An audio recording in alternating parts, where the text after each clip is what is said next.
Hello there. About 2 months ago I took delivery of my big mill, which I intend to, well, I've already dismantled it actually. Video, I'll put a card up here to the video of me dismantling it, stripping it right down to the last nut and bolt, because I needed to take measurements so I knew, you know, what length of screws to purchase and what size of screws to purchase, and indeed servo stepper drives. In Australia, which is where I purchased this and where I live, this is known as an Optimum 28V. Now the suppliers of this is Hare and Forbes, and disclaimer, yes, they did give me a discount because they knew I was going to do this. And in America, same machine, it is sold under the Precision Matthews or PM30MV. Now this particular miller machine is a German design, however the castings and everything are made in China, as I'm sure you all know. So the subject of today's video is the unboxing of all the parts that I've ordered to convert this to a CNC mill. Okay, so in these packages here is all the hardware that's required to do a pretty decent CNC conversion. So we'll start with the big ticket items first. Another disclaimer, Stepperonline, yes, they do give me a discount because I use them for all my stepper motor, servo motor supplies, and I have done for more than 10 years. Okay, let's have a look. Normal bump. Now, I bought these as a kit. So this is the power supply. It's a fairly hefty power supply too. I'll tell you exactly. Just making sure that they have sent the right ones. 30.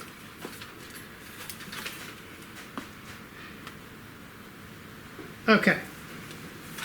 So there you go. I don't know, can you pick that up all right? Not too glary with the lights there.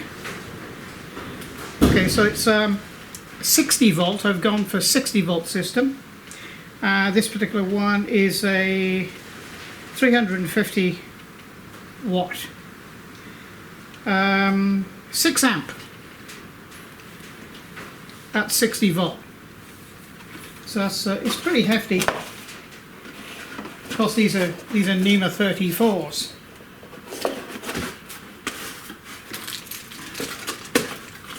Put everything back in, so that's that.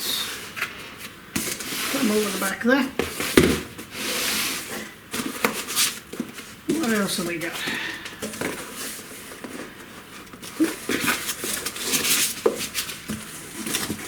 Oh, nice.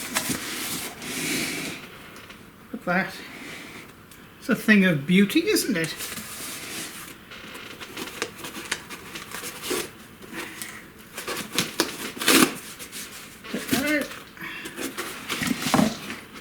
It's a heavy little thing. Really heavy, actually.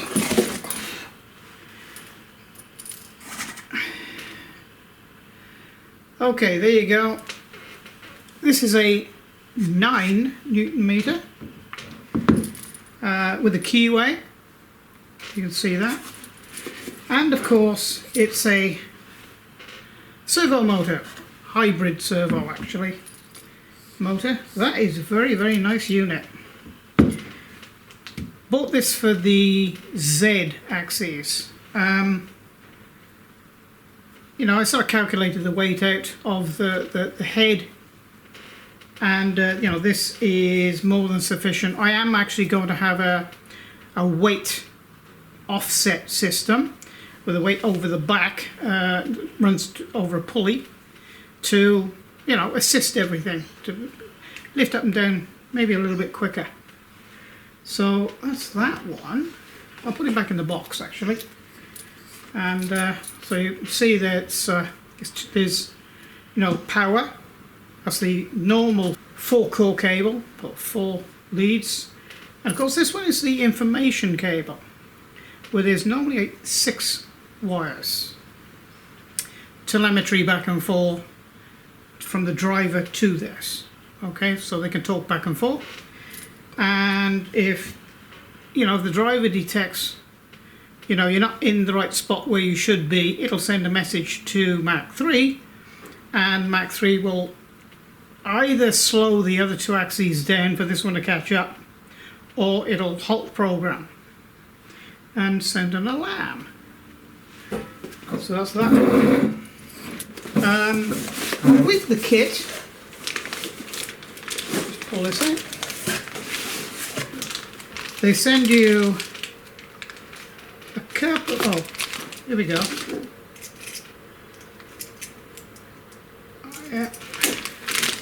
They send you a couple of meters of extension cable as well that hooks into the motor via the aircraft type terminals, and you know there's then bare wires the other end of the cable for you to hook into the driver, which I'm going to pull out now. This is for adjusting the driver. You plug this in to essentially program the driver. And here is the driver. And this again is quite a meaty unit.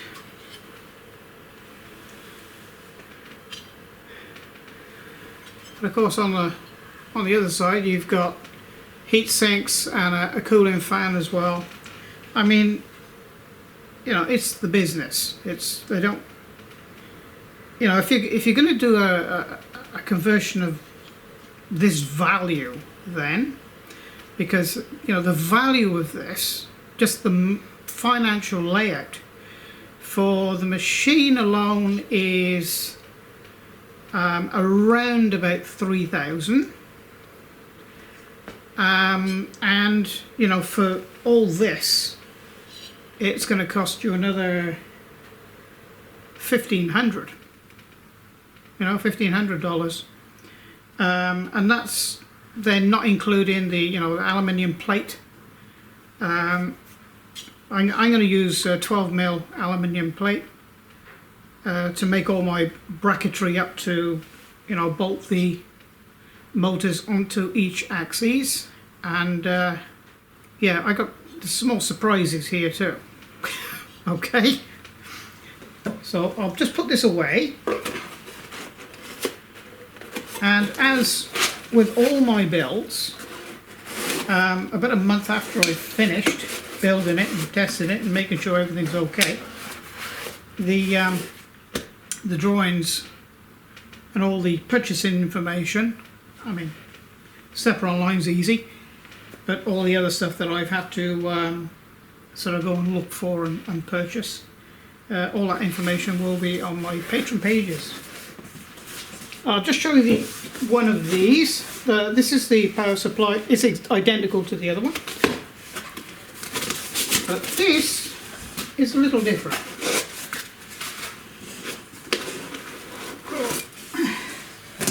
NEMA 34 again. Okay, a bit shorter. This is a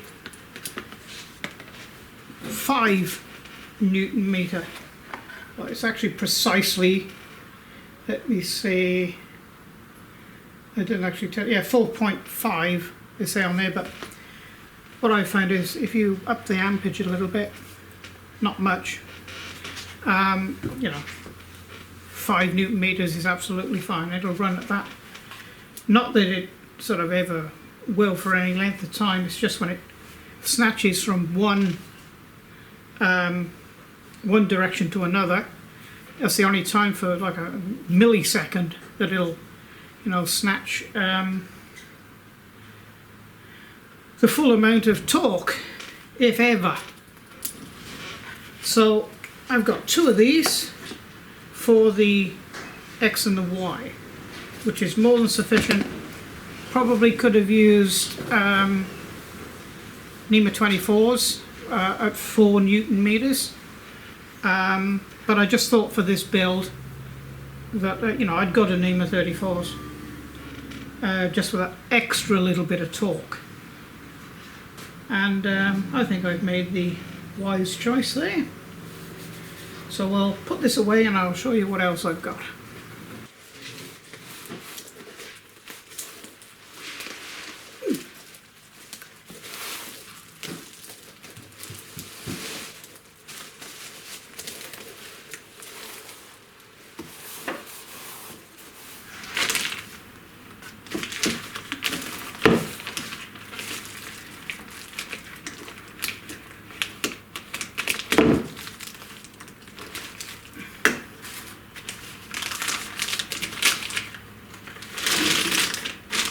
This one, of course, is much longer, but again, double screw. This is for the X.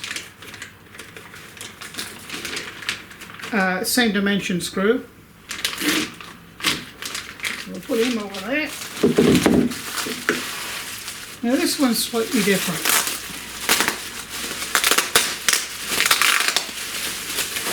If I can get it out.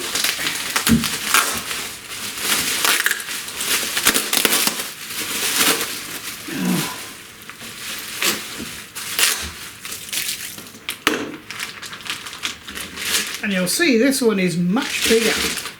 So again, double screw.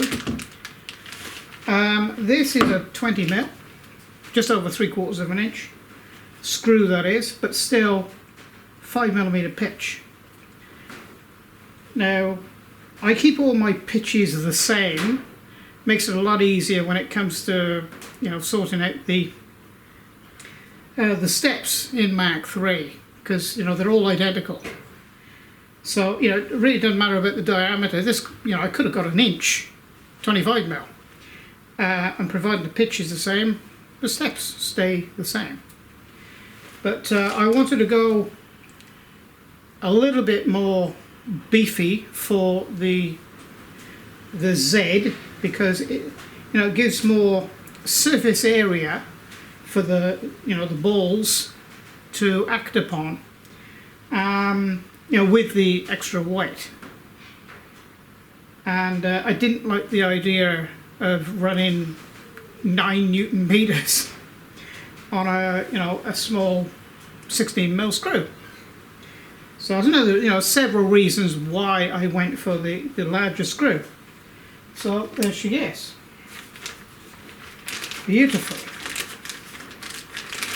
These, now, obviously, you go for the more higher precision ball screw sets, then it's going to cost you a lot more. These screws are pretty well just over double the cost of a, you know, a single ball screw, because they are overall machined at a, you know, sort of a higher level for accuracy. So that's those. There's the screws. Now you've got to have something to hold the screws, and what I've normally done on my builds, you know, I've machined up housings for bearings, you know, and you know, put bearings into the aluminium houses, which is okay. But for this one, like I say, I want to hold half a pedal if I can. So, show you what I've got in here. These are bearing housings, and they're normally sold in pairs.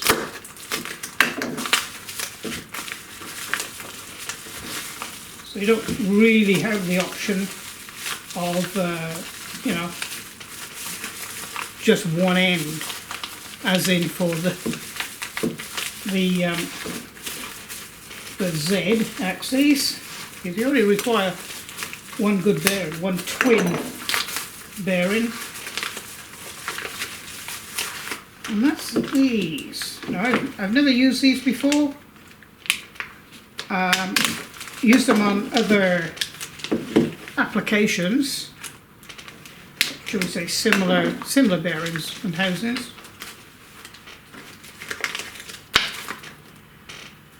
And that's these.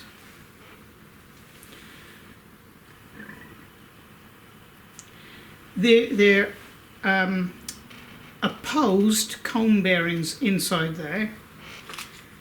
So when they go on the end of the shaft, and you do the nut up on the end of the shaft, you're actually preloading the bearing to remove any, I suppose you could call it backlash, but to any movement, you know, from one direction to another. It's zero in these bearings. So now this is the big one for the Z. So really what all I have to do is bore out a hole in my 12mm plate that I'm going to use to fit this into, and then I think they're 5mm, no, they're 6mm. 4 6mm, or actually it'll be 5mm holes, and I'll be putting 6mm threads in with cap head screw bolts, alright? Allen key bolts. So that's the top bearing. And they throw a nut in the right size as well.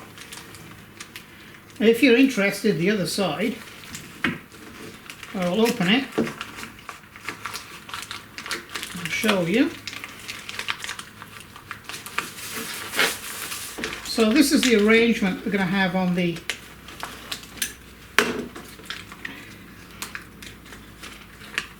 X, and it's a similar housing but shorter, and one single bearing in there. So this really just holds the other end of the X, okay? Because you know it's the same setup for all of them except the Y and the Z only require that one big one. It's only the X that requires something on the other end just to hold it and stop it flapping around as it turns.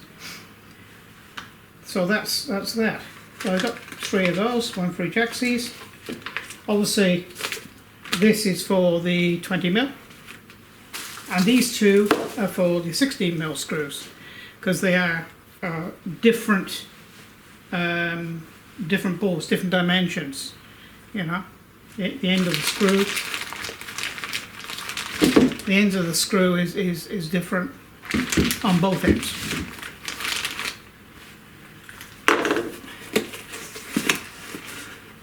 I just hope they've sent the right size. I think they have.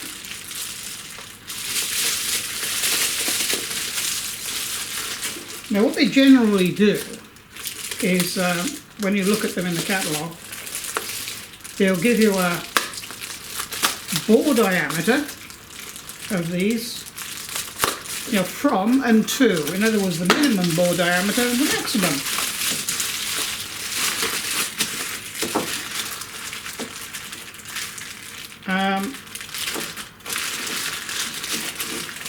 I get one of these out and I'll show you. Okay, so in my case I've chosen them for the standard NEMA 34 shaft, which is quite big, and I chose the other end to be 8mm. Okay, so then I can stick this then in my lathe and bore that out to suit the end of the screws.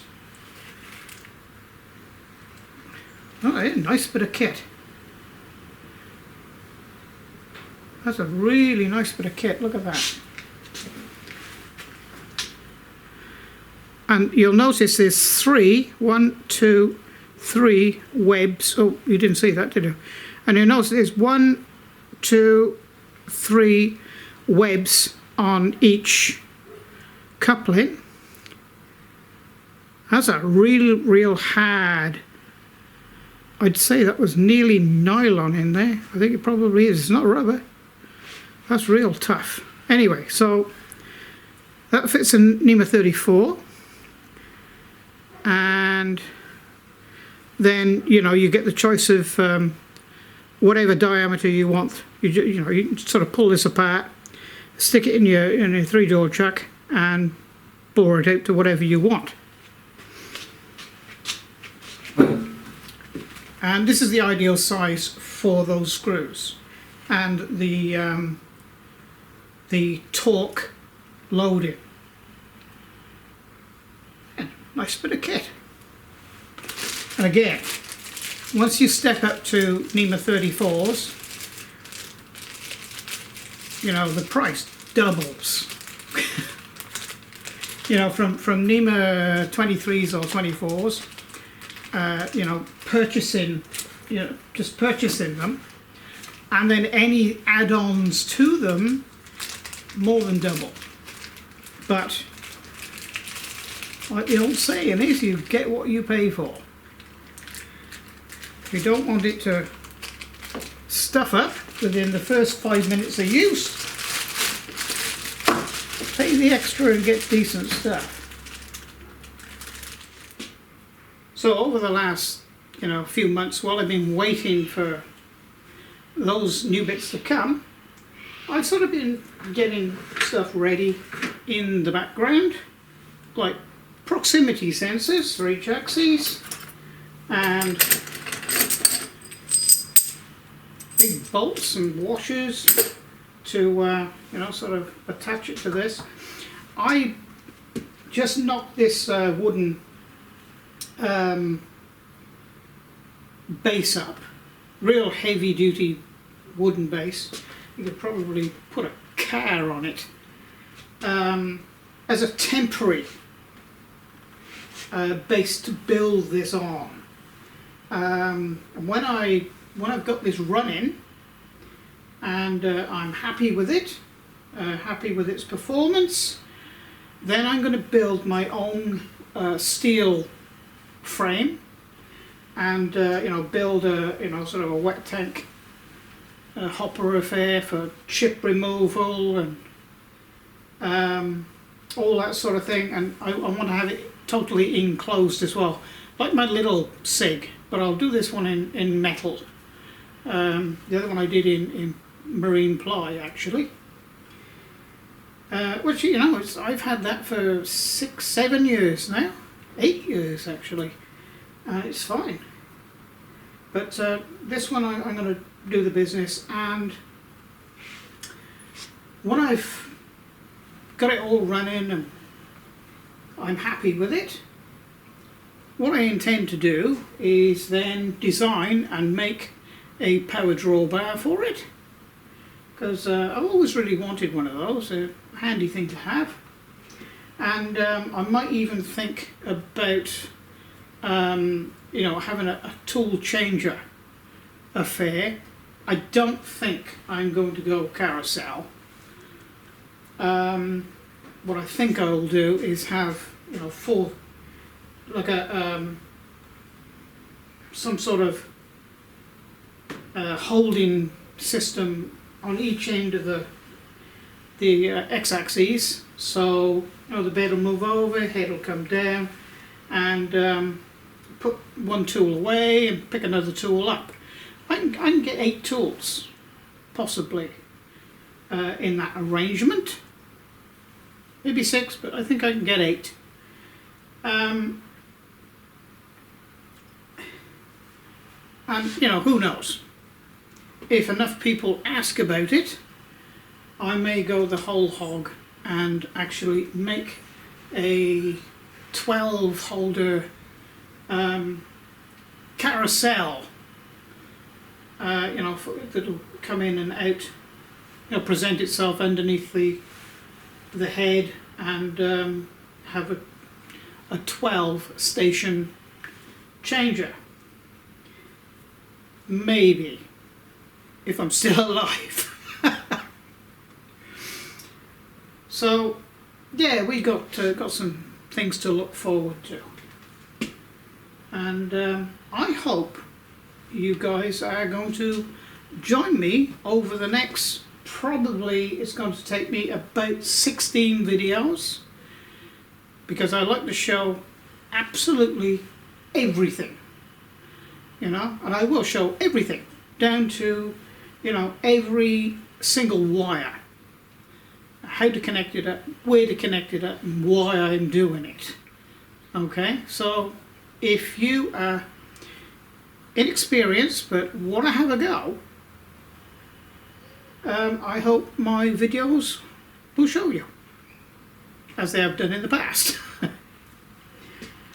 Okay then, so if you've liked my videos, or if you like this particular video, or this particular section of videos that I'm doing now to convert this machine to a CNC machine, you know, sort of like and subscribe.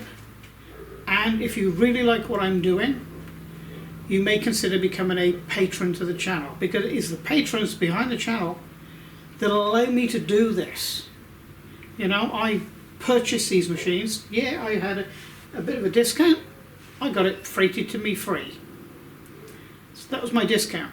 Otherwise, I expect $600. But of course, I have to pay for the machine. Well, I paid for it. So yes, the patrons, you know, allow me to do this, because the revenue on Google is all but gone. Okay then, so thank you for joining me for this video, and until the next video, which won't be too far away, bye for now.